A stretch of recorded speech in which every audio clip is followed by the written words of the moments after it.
कल की क्लास में आप लोगों को रासायनिक बलगति के अंतर्गत बताया गया था कि रासायनिक बलगति कहते किसे हैं, रासायनिक बलगति होता क्या है। रासायनिक बलगति के अंतर्गत आपको सबसे पहले बताया गया था अभिक्रिया का वेग या अभिक्रिया दर। बताया गया था किसको, अभिक्रिया का वेग या अभिक्रिया दर बताया गया था। अभिक्रिया वेग या अभिक्रिया दर में क्या बताया गया था, एकांक समय में अभिकारक या उत्पाद की सांद्रता में हुआ परिवर्तन। एकांक समय में अभिकारक या उत्पाद की सांद्रता में जो परिवर्तन होता है उसे हम क्या कहते हैं, अभिक्रिया की दर या अभिक्रिया वेग कहलाती है। एकांक समय में अभिकारक या उत्पाद की सांद्रता में जो परिवर्तन होता है उसे क्या कहा जाता है, अभिक्रिया की दर या अभिक्रिया का वेग कहा जाता है। इतना बता दिया था। इसी में हमने बताया था अभिक्रिया की औसत दर या वेग बराबर अभिक्रिया की औसत दर या वेग बराबर अभिकारक या उत्पाद की सांद्रता में परिवर्तन, अभिकारक या किसकी, उत्पाद की सांद्रता में परिवर्तन, अभिकारक या उत्पाद की सांद्रता में परिवर्तन बटे समय अंतराल या समय में परिवर्तन, समय में परिवर्तन। और अभिकारक या उत्पाद की सांद्रता में हुआ परिवर्तन किससे बताया था हमने, डेल्टा सी से, और समय में परिवर्तन को डेल्टा टी से। अर्थात अभिक्रिया की औसत दर या अभिक्रिया का वेग बराबर क्या होता है, delta C by delta T. इसके बाद हमने एक एग्जाम्पल लेकर के भी बताया था, एक गिब्स आउट प्रोडक्ट का, उसमें भी बताया गया था। एक गिब्स आउट प्रोडक्ट का एग्जाम्पल लेकर के हमने बताया था क्या आपका, एक गिब्स आउट प्रोडक्ट का एग्जाम्पल लेकर के हमने अभिक्रिया का वेग बताया था।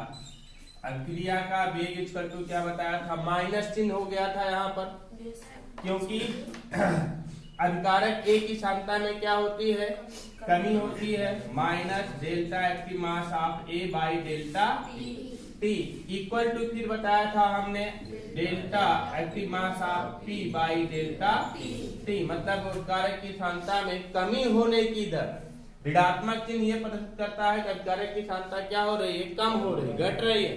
अभिकारक की सांद्रता में कम होने की दर अर्थात कमी होने की दर बराबर उत्पाद की सांद्रता में वृद्धि की दर, यही सब क्या कहलाता है, अभिक्रिया का वेग कहलाता है। अब आज आपको पढ़ना है अभिक्रिया वेग को प्रभावित करने वाले कारक। अभिक्रिया के वेग को कौन कौन से ऐसे कारक हैं जो प्रभावित करते हैं, अर्थात हमारा कहने का मतलब है क्या कि क्या परिवर्तन कर दे, किसी भी अभिक्रिया में क्या क्या परिवर्तन कर दिया जाए, क्या क्या बढ़ा दिया जाए या क्या क्या घटा दिया जाए, अभिक्रिया का वेग भी परिवर्तित हो जाए। या कह सकते हैं जैसे मान लीजिए सांद्रता कोई अभिक्रिया हो रही है, उस अभिक्रिया में अभिकारकों की सांद्रता बढ़ा देते हैं तो अभिक्रिया का वेग क्या होगा, घटेगा कि बढ़ेगा। ताप बढ़ा दे या घटा दे तो अभिक्रिया का वेग क्या होगा, घटेगा कि बढ़ेगा। या फिर हम आपको बताएं उत्प्रेरक लगा दे तो अभिक्रिया का वेग घटता है कि बढ़ता है, ये जानना जरूरी है। मतलब कुल मिलाकर के अब आपको पढ़ना क्या है, अभिक्रिया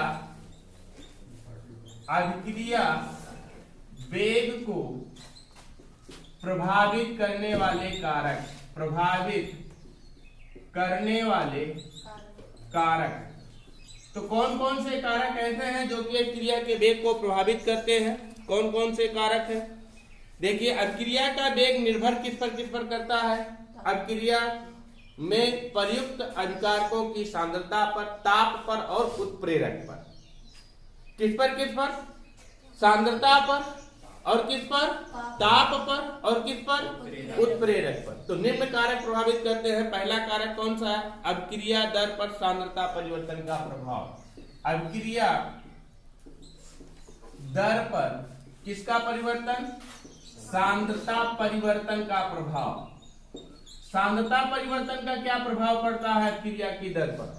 देखिए बेटा, यदि हम अभिकारकों की सांद्रता बढ़ा दें, अभिकारकों की सांद्रता बढ़ा दें, जैसे मान लीजिए कोई भी अभिक्रिया हो रही है, A plus B gives out, A plus B gives out C plus D, ये अभिक्रिया हो रही है।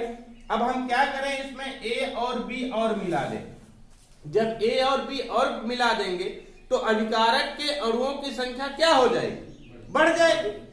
जब अभिकारक के अणुओं की संख्या बढ़ जाएगी तो अभिकारकों के टक्करों की संख्या, अभिकारकों के अणुओं की संख्या वो बढ़ जाएगी जो आपस में टकराते हैं। अर्थात कह सकते हैं कि सक्रिय अणुओं की संख्याएं क्या हो जाएंगी? बढ़ जाएंगी। बढ़ जाएंगी कि नहीं बढ़ जाएंगी? सक्रिय अणुओं की संख्या मतलब कि जब हम अभिकारक में और सांद्रता बढ़ा दें, अभिकारकों की सांद्रता बढ़ा दें, तो यहाँ पर सक्रिय अणुओं की संख्या, सक्रिय अणुओं की संख्या मतलब क्या हुआ? अभिक्रिया में भाग लेने वाले अणुओं की संख्याएं क्या हो जाएंगी? बढ़ जाएंगी। जब अभिक्रिया में भाग लेने वाले अणुओं की संख्याएं बढ़ जाएंगी तो इसका मतलब क्या हो जाएगा? अभिक्रिया का वेग बढ़ जाएगा। बढ़ जाएगा कि नहीं बढ़ जाएगा? है ना? तो हम कुल मिलाकर के ये कह सकते हैं कि अभिकारकों की सांद्रता बढ़ा देने पर, अभिकारकों की सांद्रता बढ़ा देने पर अभिकारक के सक्रिय अणुओं की संख्याएं बढ़ जाती हैं। जब अभिकारक के सक्रिय अणुओं की संख्याएं बढ़ जाती हैं तो अभिक्रिया का वेग अपने आप से बढ़ जाता है। दूसरा देखिए, ताप परिवर्तन का प्रभाव। ताप परिवर्तन का प्रभाव, ताप परिवर्तन का प्रभाव, ताप का प्रभाव क्या पड़ता है आपको बता दें।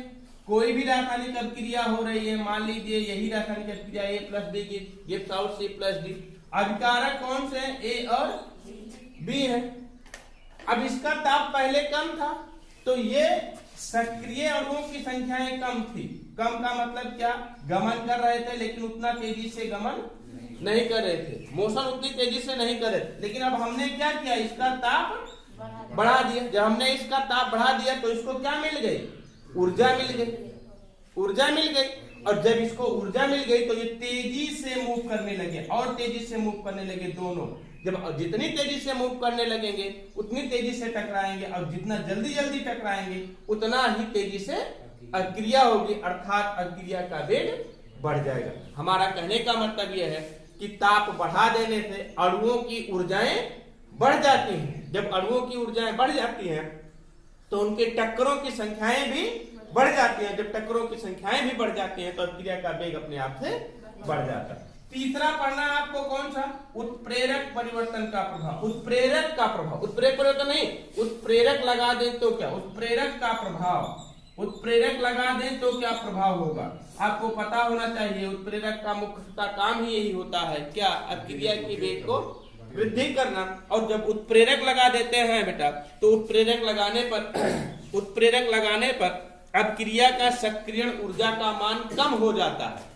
सक्रियण ऊर्जा का मान कम होने से अभिक्रिया का वेग क्या हो जाता है? बढ़ जाता है। यहाँ पर एक शब्द विशेष रूप से जानोगे कि उत्प्रेरक लगाने से अभिकारकों की सक्रियण ऊर्जा का मान कम होता है और सक्रियण ऊर्जा का मान कम होने से अभिक्रिया का वेग क्या हो जाता है? बढ़ जाता है। कुल मिलाकर के एक बार फिर से एनालिसिस करते हैं कि ताप सांद्रता परिवर्तन का प्रभाव। सांद्रता बढ़ाने पर, सांद्रता बढ़ाने पर, सांद्रता बढ़ाने पर अभिक्रिया का वेग बढ़ जाता है क्योंकि सक्रिय अणुओं की संख्याएं बढ़ जाते हैं। ताप बढ़ाने पर भी क्या होता है? अभिक्रिया का वेग बढ़ जाता है। क्यों? क्योंकि सक्रिय अणुओं की संख्याएं बढ़ जाती है, अणु अधिक सक्रिय हो जाते हैं। और उत्प्रेरक क्या होता है? उत्प्रेरक लगा देने पर अभिकारकों की सक्रियण ऊर्जा का मान कम हो जाता है और सक्रियण ऊर्जा का मान कम होने का मतलब क्या हुआ? अभिक्रिया का वेग बढ़ जाता है। तो लिखिए, अभिक्रिया दर को प्रभावित करने वाले कारक, अभिक्रिया दर को प्रभावित करने वाले कारक।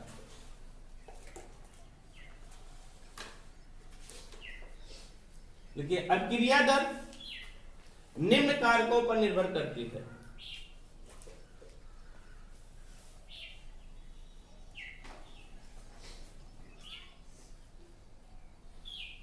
फर्स्ट नंबर पॉइंट बनाइए, अभिक्रिया दर पर सांद्रता परिवर्तन का प्रभाव। अभिक्रिया दर पर सांद्रता परिवर्तन का प्रभाव लिखिए, निश्चित ताप पर, निश्चित ताप पर अभिकारकों की सांद्रता बढ़ाने से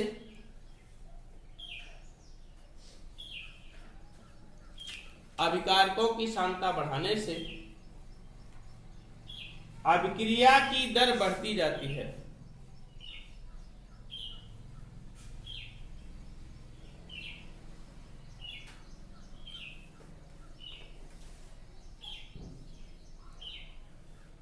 क्योंकि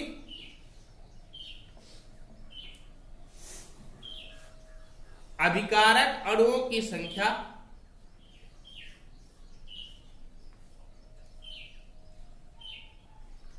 प्रति लीटर बढ़ने से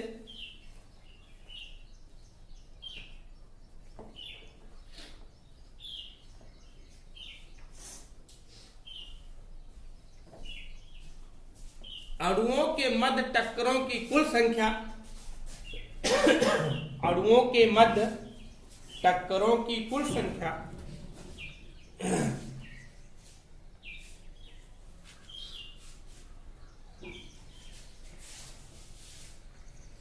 प्रति लीटर प्रति सेकंड बढ़ती है, प्रति लीटर प्रति सेकंड बढ़ती है।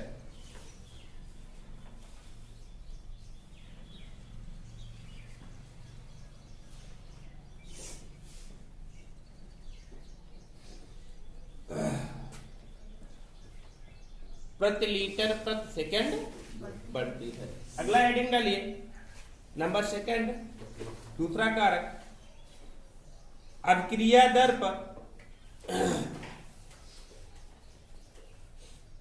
ताप परिवर्तन का प्रभाव।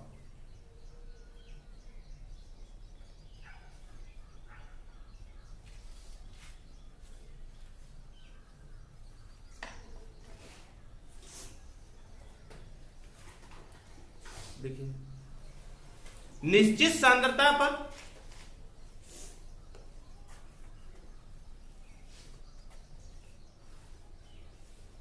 अभिकारकों का ताप बढ़ाने से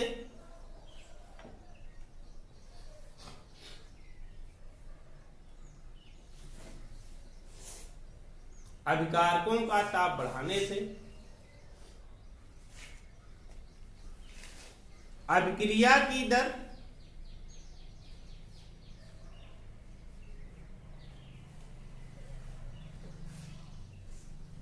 बढ़ती जाती है,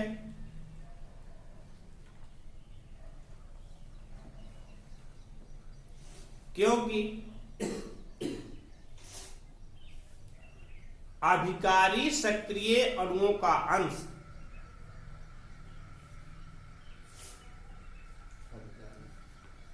अभिकारी सक्रिय अणुओं का अंश बढ़ता जाता है।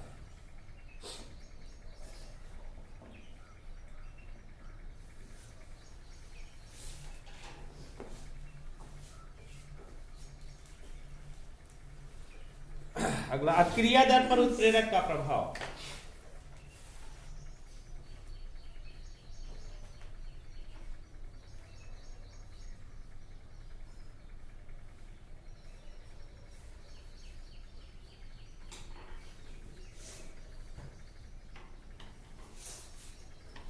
लिखिए, उत्प्रेरक की उपस्थिति में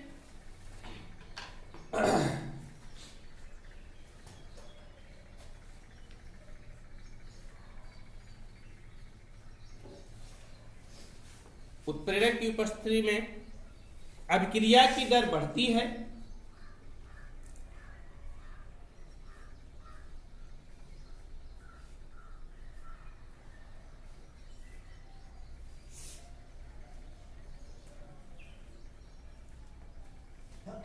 क्योंकि उत्प्रेरक अभिक्रिया की सक्रियण ऊर्जा का मान उत्प्रेरक अभिक्रिया की सक्रियण ऊर्जा का मान कम कर देता है,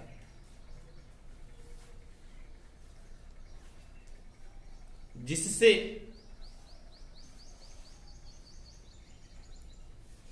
सक्रियित अणुओं का अंश बढ़ जाता है।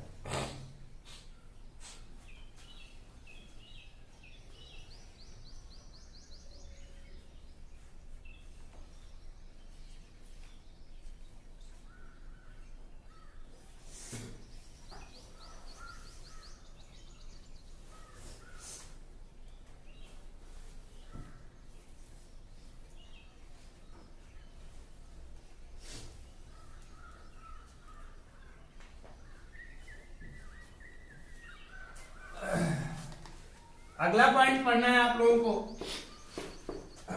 अभिक्रिया दर, अभिक्रिया का दर नियम या दर समीकरण।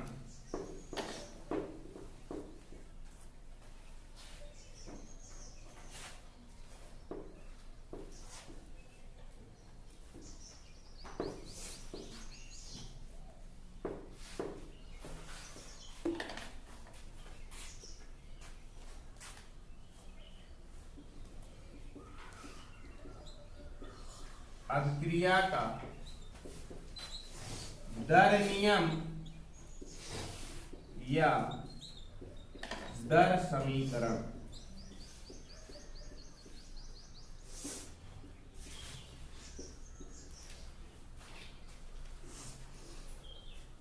दर नियम या दर समीकरण किसे कहते हैं? क्या होता है? ऐसा समीकरण जो अभिकारकों की सांद्रता और अभिक्रिया के वेग के मध्य संबंध व्यक्त करती है। किसमें किसमें संबंध व्यक्त करती है? अभिकारकों की सांद्रता और अभिक्रिया के वेग या अभिक्रिया के दर के मध्य संबंध व्यक्त करती है। तो उसे हम क्या कहते हैं? अभिक्रिया का दर नियम या दर समीकरण कहते हैं। किसके किसके मध्य? अभिक्रिया के वेग, किसके मध्य? अभिक्रिया के वेग और किस पर? अभिकारकों की सांद्रता, अभिकारकों की सांद्रता के मध्य संबंध व्यक्त करती है। अभिकारकों के मध्य संबंध व्यक्त करती है। उसे क्या कहते हैं? उस समीकरण को क्या कहते हैं?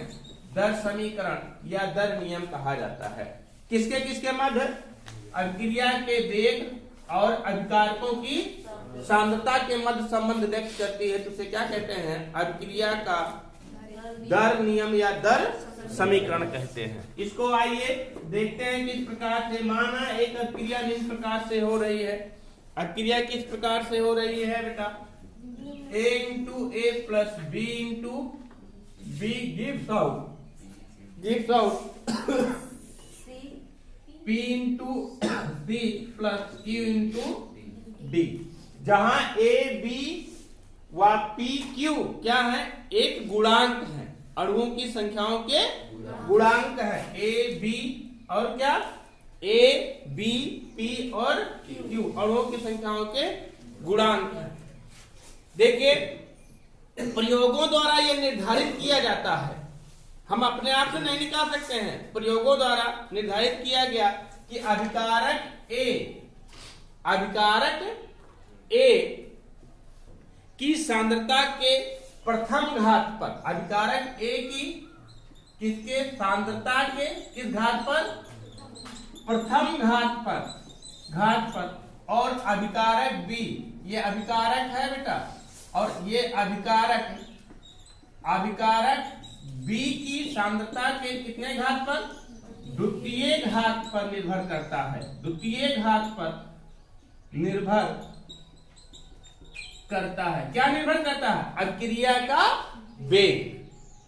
प्रयोगों द्वारा यह निर्धारित किया गया है, माना कि प्रयोगों द्वारा यह निर्धारित किया गया है कि अभिकारक A की अभिक्रिया की दर या अभिक्रिया का वेग, अभिक्रिया की दर या अभिक्रिया के वेग अभिकारक A की सांद्रता के कितने घात पर? एक घात पर, और अभिकारक B की सांद्रता के कितने घात पर? द्वितीय घात पर निर्भर करती है। तो अभिक्रिया का वेग बराबर क्या हो जाएगा? अभिक्रिया का वेग प्रोपोर्शनल क्या हो जाएगा? Active mass of A into active mass of B की पावर 2।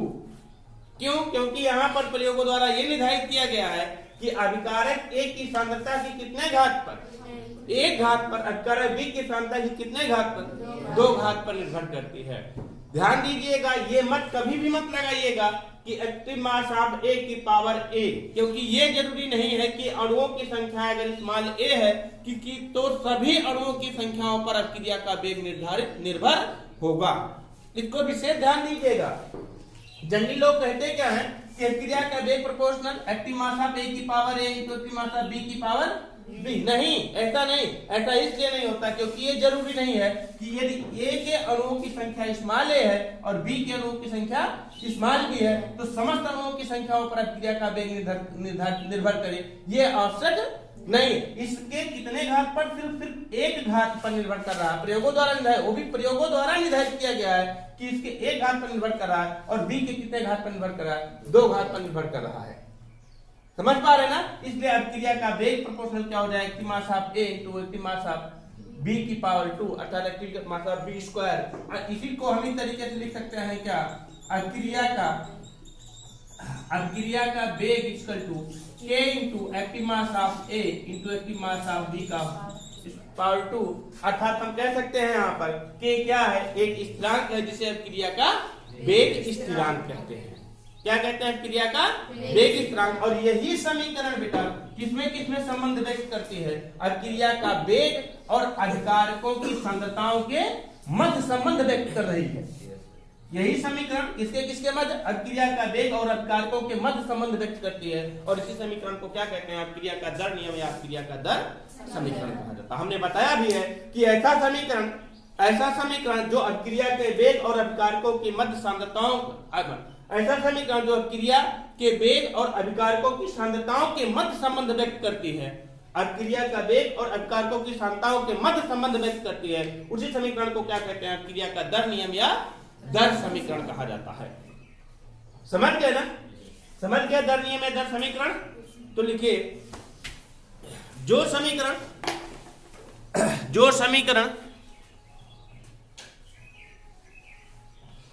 अभिक्रिया की दर और अभिकारकों की सांद्रताओं के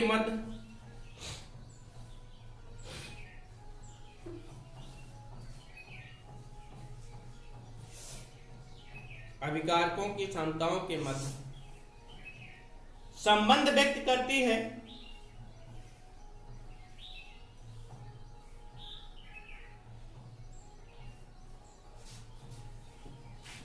उसे अभिक्रिया का दर नियम या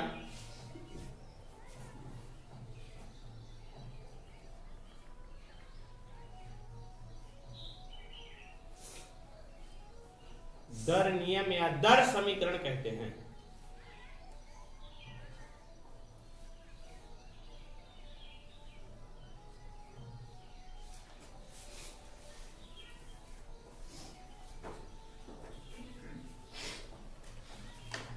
लिखिए अभिक्रिया का दर नियम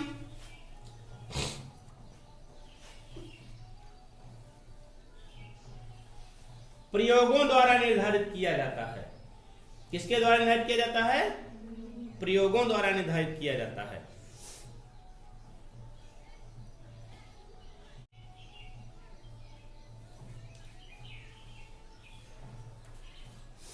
माना एक समीकरण निम्न प्रकार से हो रही है, माना एक अभिक्रिया निम्न प्रकार से हो रही है।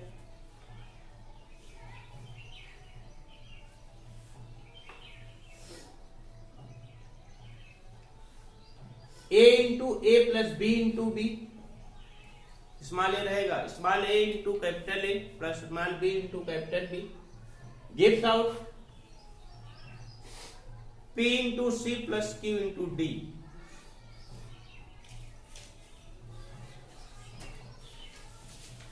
जहां ए बी पी और क्यू, ए बी पी और क्यू एक गुणांक है,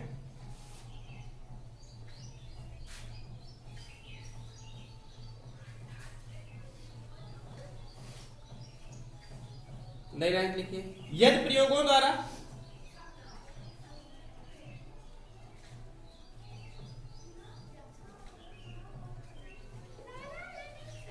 अभिक्रिया की दर, यदि प्रयोगों द्वारा अभिक्रिया की दर अभिकारक ए की सांद्रता के एक घात के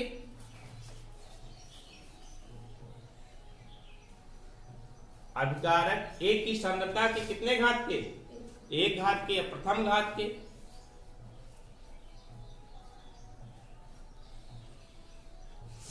तथा अभिकारक B की सांद्रता के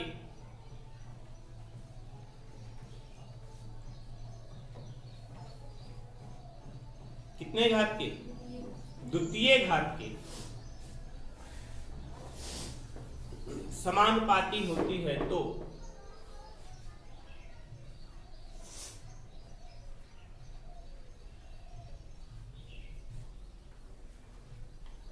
स्मॉल t समय पर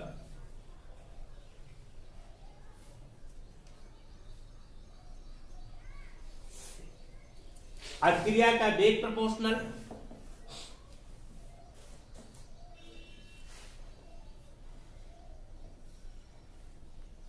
active mass of A into active mass of B की power 2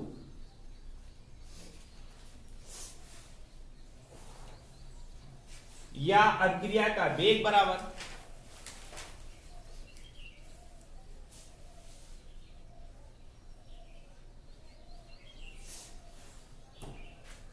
K into active mass of A into active mass of B की पावर 2।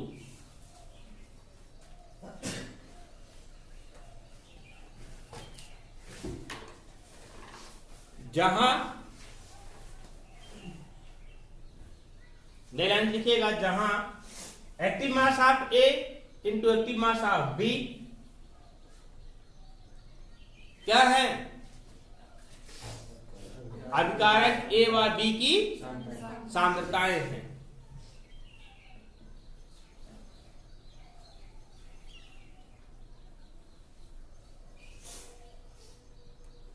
तथा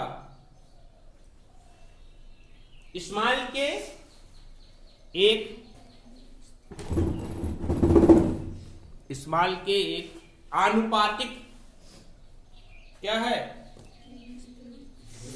स्थिरांक है, जिसे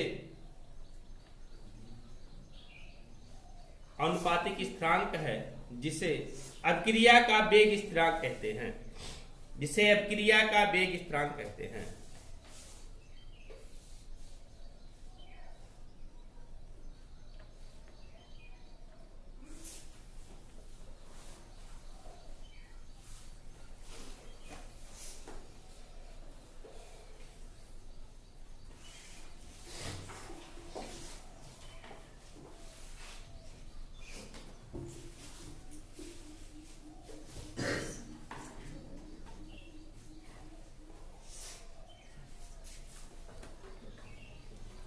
अब हेड डालिए अभिक्रिया का वेग स्थिरांक। पूछा जाता है, इंपॉर्टेंट है बहुत, अभिक्रिया का वेग स्थिरांक।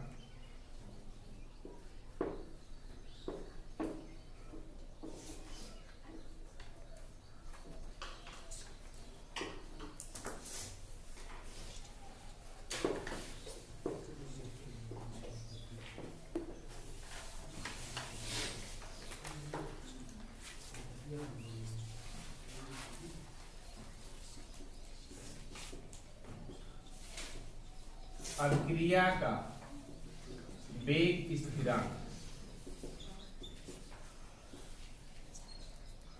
वेग स्थिरांक को कैसे डिफाइन करेंगे? एक समीकरण लेते हैं। माना एक अभिक्रिया निम्न प्रकार से हो रही है। माना एक अभिक्रिया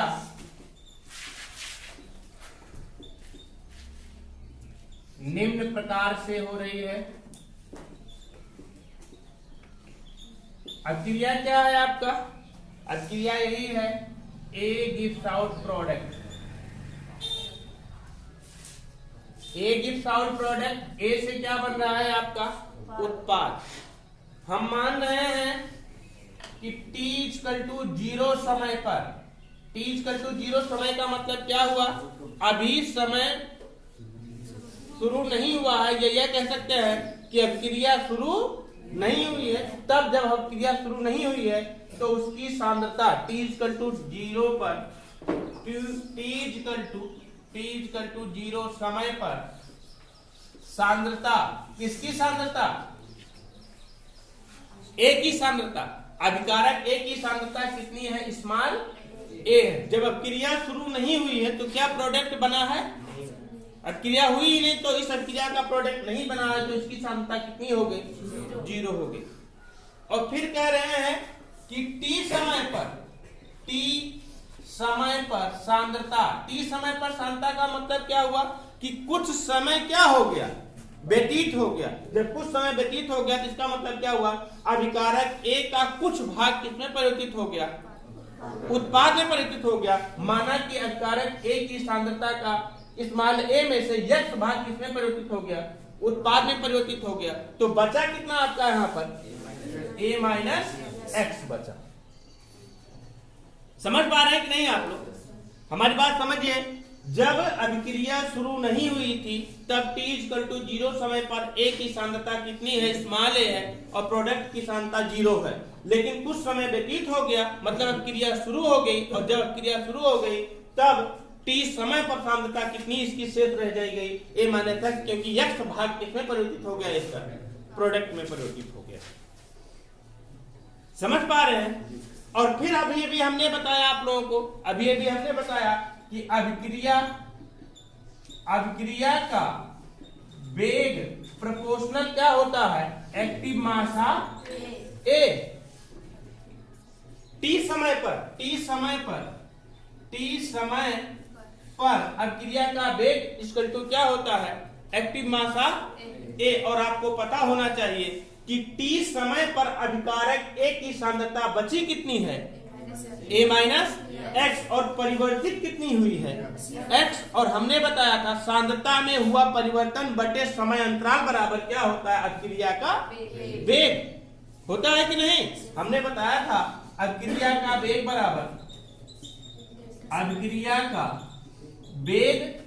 बराबर क्या होता है? सांद्रता में परिवर्तन मतलब dx बाई dt। सांद्रता में परिवर्तन x का हुआ है ना, तो डेल्टा dx बाई dt अभिक्रिया का वेग, और active mass of a t समय पर ही कितना बचा हुआ है? t समय पर एक्टिव मास ऑफ a कितना बचा हुआ आपका? a minus x. मतलब कि a की सांद्रता t समय पर कितनी बची हुई है? a minus x. तो अभिक्रिया का वेग के स्थान पर कितना लिख सकते हैं हम? dx बाई dt प्रोपोर्शनल, इसके स्थान पर कितना लिख सकते हैं? a minus x. समझ पा रहे हैं कि नहीं इसको? समझ पा रहे हैं कि नहीं इसको? और यहाँ पर हम समानुपाती चिन्ह को हटा देंगे तो क्या हो जाएगा आपका? dx by dt equal to k into a minus X, जहाँ k एक क्या है? स्थिरांक है। जहाँ k एक स्थिरांक है, जिसे क्या कहते हैं हम? वेग स्थिरांक कहते हैं। क्या कहते हैं? वेग स्थिरांक कहते हैं। समझ गए कि नहीं? अब इसको समझ गए अच्छे से? हमने बताया कि माना एक अभिक्रिया निम्न प्रकार से हो रही है। अभिक्रिया क्या है? A gives out product. अभिक्रिया हो रहा है, A gives out product. t equal to 0 समय पर, मतलब कि अभिक्रिया अभी शुरू नहीं हुई है। शुरू ना होने का मतलब क्या? अभिकारक का कोई भी भाग उत्पाद में परिवर्तित नहीं हुआ है। t इक्वल टू 0 समय पर मानेंगे उसको, तो a की सांद्रता स्मॉल a है और प्रोडक्ट की सांद्रता कितनी हो जाएगी? 0। और फिर कह रहे हैं कि टी समय पर सांद्रता का मतलब क्या हुआ कि कुछ समय क्या हो गया? व्यतीत हो गया। जब कुछ समय व्यतीत हो गया तो इसकी सांद्रता का x भाग किसमें परिवर्तित हो गया? उत्पाद में परिवर्तित हो गया। तो इसके पास बचा कितना आपका? a minus x. और यहाँ उत्पाद क्या हो गया? x। मतलब क्या कि परिवर्तन कितने का हो रहा है? सिर्फ x का परिवर्तन हो रहा है। और कितने समय पर परिवर्तन हो रहा है? t समय पर परिवर्तन हो रहा है। तो t समय पर अभिक्रिया का वेग प्रोपोर्शनल क्या हो जाएगा आपका? Active mass of a। हम जानते हैं कि अभिक्रिया का वेग निर्भर करता है उस पर अभिकारकों की सांद्रता पर। और ये एक्टिव मास ऑफ का मतलब क्या होता है? अभिकारक एक ही सांद्रता। तो अभिक्रिया का वेग प्रोपोर्शनल अभिकारक एक की सांद्रता। और हम जानते हैं अभिक्रिया का वेग बराबर होता है क्या? सांद्रता में हुआ परिवर्तन बटे समय अंतराल। सांद्रता में परिवर्तन कितने का हुआ है? x का हुआ था dx, और समय अंतराल कितने का? dt का है। अर्थात अभिक्रिया का वेग प्रोपोर्शनल dx बाई dt। फिर लिखेंगे t समय पर क्या हो जाएगा आपका? t समय पर a active mass of a। Active mass of a का मतलब क्या हुआ? अभिकारक a की सांद्रता कितनी शेष रह जाएगी? a माइनस एक्स रह जाएगी। और इसी को हमने उठा करके इस समीकरण में रख दिया है। तो dx by dt proportional dx by dt proportional a minus X. Proportional का चिन्ह हटा देंगे तो dx by dt equal to k into a minus X, जहाँ k एक आनुपातिक स्थिरांक है जिसे अभिक्रिया को क्या कहते हैं? वेग स्थिरांक कहते हैं।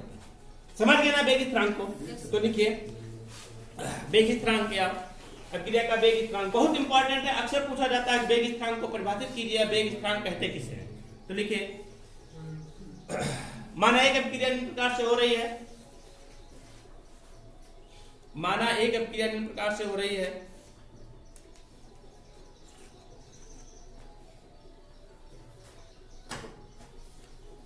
A gives out product,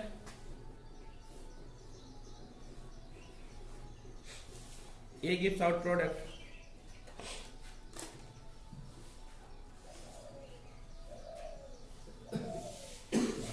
यहीं से इसे लिखिएगा जैसे हमने लिखा है, T इक्वल टू 0 समय पर सांद्रता, T इक्वल टू 0 समय पर सांद्रता,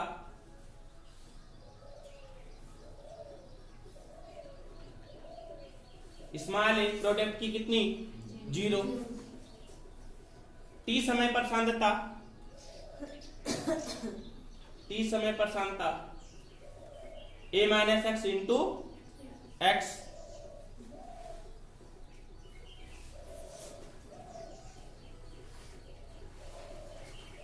T समय पर अभिक्रिया का वेग प्रोपोर्शनल, T समय पर अभिक्रिया का वेग proportional active mass of A,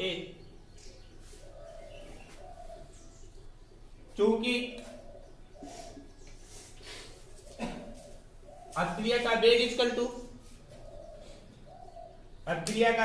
to dx by dt, और T समय पर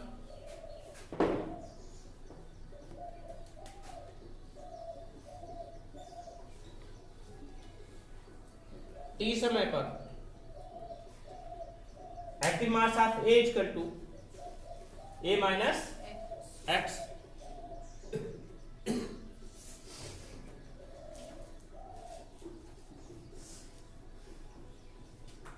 देखिए चूंकि dx by dt proportional A minus X, dx by dt proportional A minus X, अतः dx by dt equal to k into A minus x.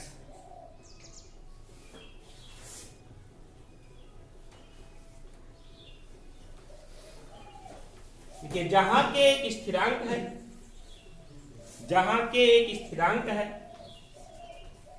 ये दिख नहीं रहा होगा ना, एकदम नहीं दिख रहा है, जहां के यहां तक देखिए, जहां के एक स्थिरांक है,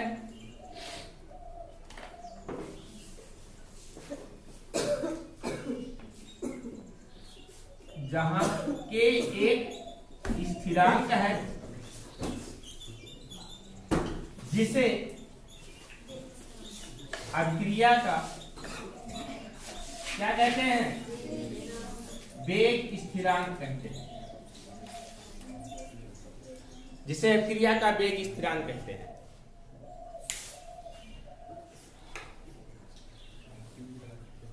नैलांश लिखिएगा, किसी अभिक्रिया के लिए वेग स्थिरांक का मान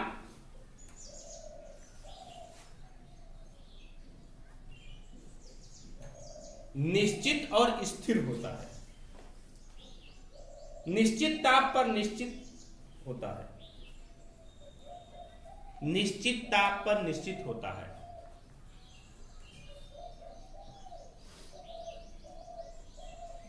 एक क्वेश्चन बहुत पूछा जाता है आप लोगों से कि ताप बढ़ाने पर वेग स्थिरांक का मान क्या होता है, बढ़ता है। देखिए ताप बढ़ाने पर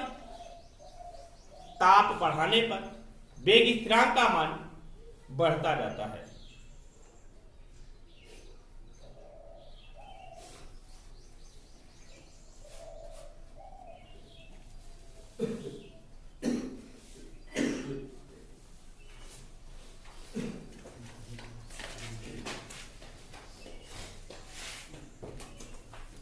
अब देखिए आप लोग इस अभिक्रिया के लिए वेग स्थिरांक का मात्रक निकालने का प्रयास करेंगे, तो मात्रक कैसे निकलेगा, देखिए इस क्रिया के लिए वेग स्थिरांक का मात्रक पढ़ने का प्रयास करेंगे, निकाल करके बता रहे हैं। अब क्रिया क्या है आपका, dx by dt equal to k into a minus x। आपको पता होना चाहिए, हमें इसी का मात्रक ज्ञात करना है, वेग स्थिरांक k का मात्रक ज्ञात करना है। k का मात्रक ज्ञात करने के लिए हमें सबके मात्रक यहाँ पर रखने पड़ेंगे, सबकी यूनिट यहाँ रखनी पड़ेगी। और dx क्या है, सांद्रता है, कंसंट्रेशन मतलब सांद्रता है। और सांद्रता का मात्रक क्या होता है, मोल पर लीटर होता है कि नहीं। dx सांद्रता है, मतलब सांद्रता का मात्रक क्या होता है, मोल प्रति लीटर। और समय का मात्रक क्या होगा, सेकंड होगा। इक्वल टू के, ये a माइनस एक्स भी क्या है, सांद्रता है, सांद्रता ही तो है। और सांद्रता का मात्रक क्या हो जाएगा आपका, मोल प्रति लीटर हो जाएगा। और आपको पता होना चाहिए कि मोल प्रति लीटर कैंसिल हो गया, तो k का मात्रक क्या आया आपका, सेकंड इनवर्स। और इसीलिए समझिएगा यहीं पर, यदि हम समय को सेकंड में लेते हैं, यदि हम समय को सेकंड में लेते हैं तो क्या हो जाएगा, सेकंड इनवर्स। और यदि हम समय को मिनट में लेते हैं तो क्या हो जाएगा आपका, मिनट इनवर्स। और यदि हम समय को किसमें, घंटे में लेते हैं तो क्या हो जाएगा, घंटे इनवर्स। और डे में लेते हैं तो क्या हो जाएगा, दिन इनवर्स। समझ गए कि नहीं, समझ गया इसको ना। तो लिखिए उपरोक्त स्टार लगा करके लिखिए, स्टार लगा करके लिख दीजिए। हम ये नहीं लिखा रहे, हमने निकालने का तरीका आपको बता दिया है। लिखिए उपरोक्त समीकरण के लिए, उपरोक्त समीकरण के लिए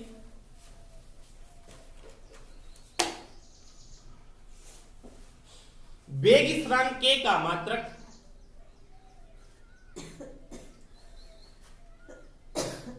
वेग स्थिरांक k का मात्रक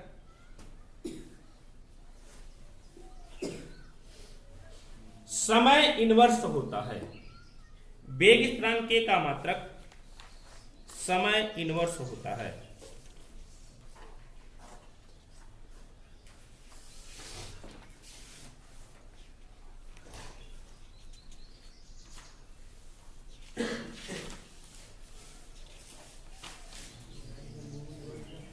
अब आगे कल पढ़ाएंगे हम आप लोगों को अभिक्रिया की कोटि, जो कि बहुत इंपॉर्टेंट है, बहुत ज्यादा इंपॉर्टेंट है। अभिक्रिया की कोटि बहुत पूछा जाता है।